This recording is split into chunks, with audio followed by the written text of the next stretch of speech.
طرح میں جب جیل میں ہوں اور مجھے کیا پتا تھا کیا ہو رہا ہے، وہ میرے اوپر دہشت گردی کے پرچے ہو گئے.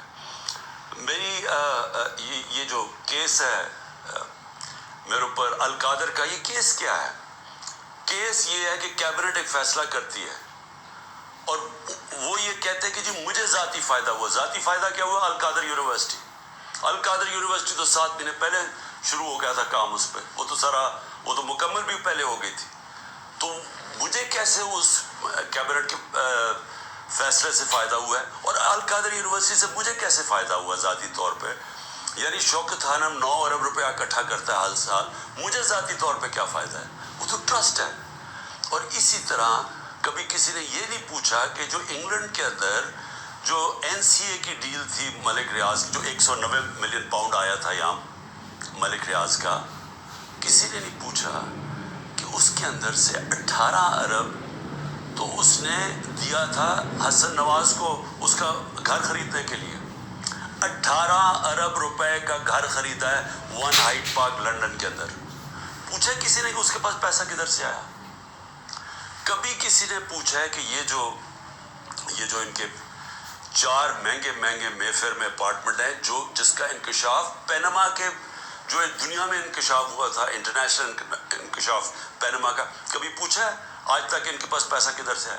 کبھی کہتے جی قطری خط دے دیا کہ جی وہ قطری کے شہزادے کے باپ نے اور ان کے میاں نواز شریف کے باپ نے کوئی فیصلہ کیا تو دونوں مار گئے، تو پتہ ہی نہیں کہ پیسہ کدھر سے آیا.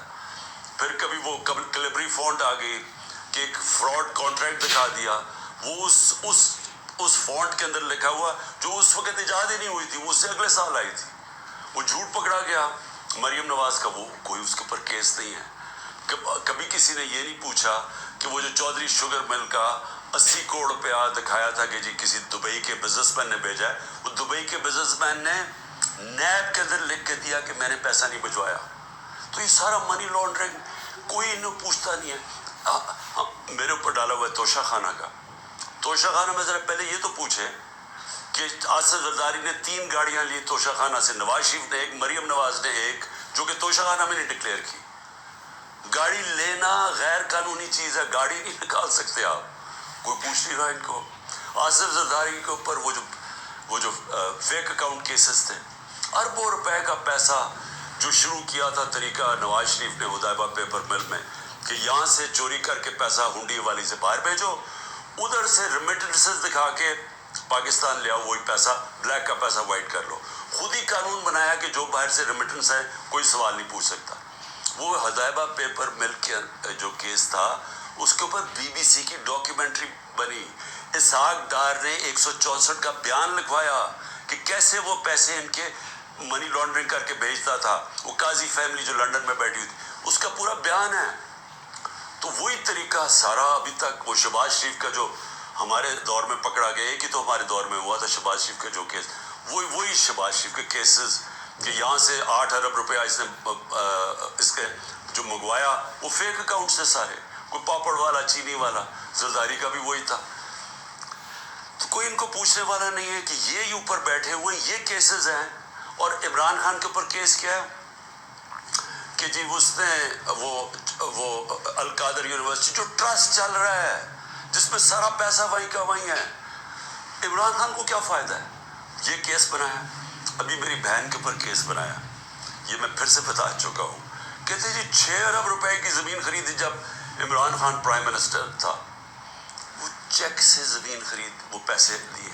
وہ 6 کروڑ کی زمین تھی، 45 لاکھ روپے اس کے اوپر ٹیکس دیا ہوا ہے، وہ سارے چیکس ہیں. اور کب خریدی؟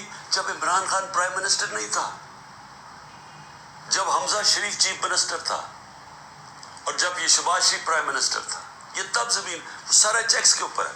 اس طرح کے کیسز بنائے ہوئے ہیں. اب کیسز نئے بنتے جا رہے ہیں کہ جی جس نے بھی کوئی کچھ کیا وہ کہتا ہے جی کہ عمران خان کا بھی نام ڈال دو، تو ہر روز کو نیا کیس آ جاتا ہے.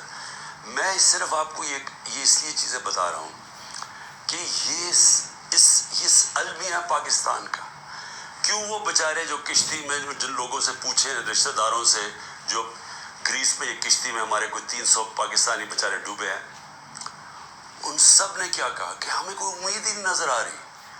پاکستان میں ہمارے کوئی چانس ہی نہیں اپنے آپ کو اوپر لے جانے کا.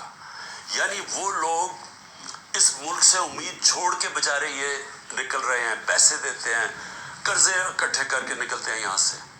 یہ وہ لوگ ہیں، کیونکہ یہاں جو طاقتور ہے وہ جو مرضی کر لے، اس کو یہاں کا پاکستان کا انصاف کا نظام نہیں پکڑتا. اور یہ ہمارے سامنے اب بیٹھے سارے دن دناتے ہوئے 30 سال سے جو ایک دوسرے کو چور کہہ رہے تھے، آج سارے اوپر بیٹھے ہوئے ہیں. کوئی ان کے اوپر کیسز نہیں ہے، ختم ہو رہے ہیں ان کے کیسز.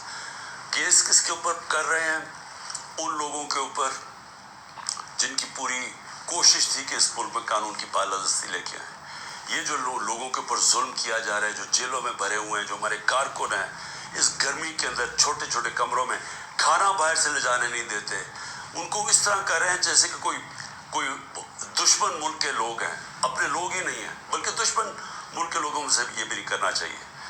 تو یہ سارا کچھ ثابت یہ کرتا ہے پاکستان میں کہ جب تک ہم اس ملک کے اندر اپنا انصاف کا نظام نہیں ٹھیک کرتے، جب تک طاقتور اسی طرح ظلم کرتا رہے گا کمزور پہ، اسی طرح ہمارے غریب لوگ یہاں سے ملک سے کوشش کریں گے یہ کشتیوں میں باہر جانا، کیونکہ یہاں روزگار ملنا نہیں ہے. جب تک ہم انصاف کا نظام نہیں ٹھیک کرتے، یہاں سرمایہ کاری نہیں ہونے لگی، سرمایہ کاری نہیں ہوگی، نوکریاں نہیں ملیں گی، اور نوکریاں جب نہیں ملیں گی تو یہی حالات ہوں گے، غربت بڑھتی جائے گی، بے روزگاری بڑھتی جائے گی جو بڑھ رہی ہے پاکستان میں.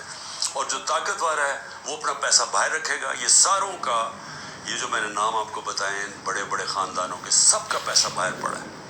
ان کو کوئی فرق نہیں پڑا کہ روپیہ گرتا ہے، مہنگائی ہوتی ہے، ان کو فرق ہی نہیں پڑتا. ڈالرز میں پیسے پڑے ہوئے ہیں ملک سے باہر. تو میں آج اپنے پاکستانیوں کو جو آپ کو پیغام دینا چاہتا ہوں یہ کہ دیکھیں، یہ جو اس وقت ہم جدھر کھڑے ہیں، یہ اصل میں ہے ہمارے مستقبل کی جنگ، یہ ہماری حقیقی آزادی کی جنگ ہے. میں پھر سے آپ کو بتا دوں کہ حقیقی آزادی انصاف سے آتی ہے، رول آف لا سے آتی ہے. جب تک ملک پہ انصاف نہیں ہوتا، رول آف لا نہیں ہوتا، اور اس کا بھی مطلب بتا دوں کہ طاقتور اور کمزور کے لیے ایک قانون جب تک نہیں آتا.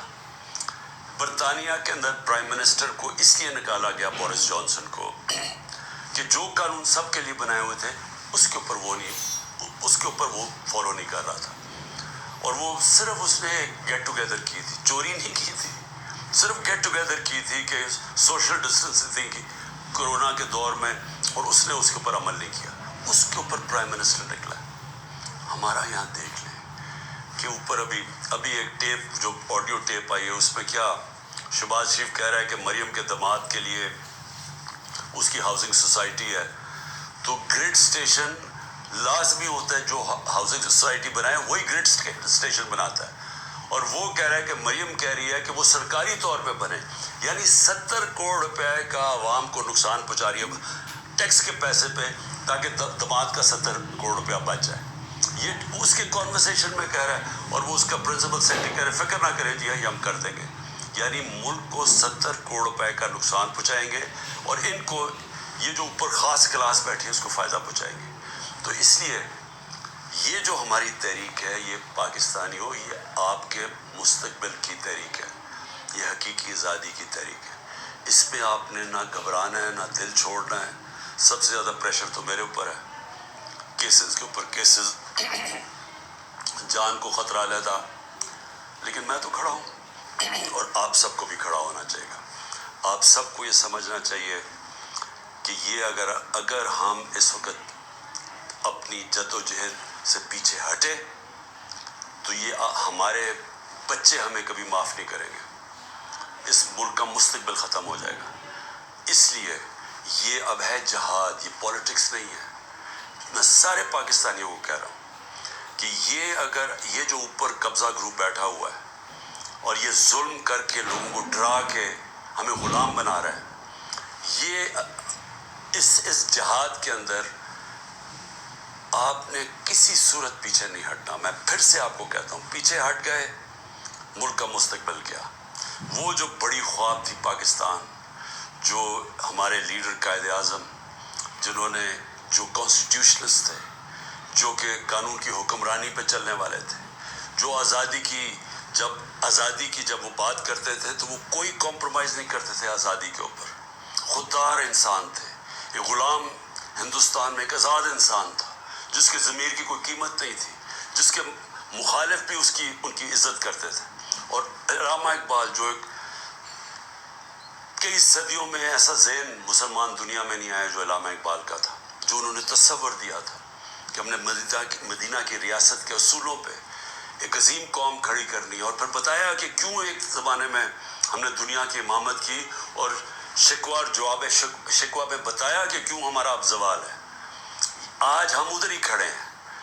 ہمیں وہی علامہ اقبال کی جو ان کی شاعری تھی, ہمیں اس کے اوپر ایک ایک شعر کے اندر کہ ہمیں انہوں نے پورا فلسفہ دیا ہوا ہے کہ آزاد قومی کی صرف پرواز ہے, صرف آزاد لوگ ہی اقبال کے شاہین بن سکتے ہیں, غلاموں کا کوئی مستقبل نہیں ہے.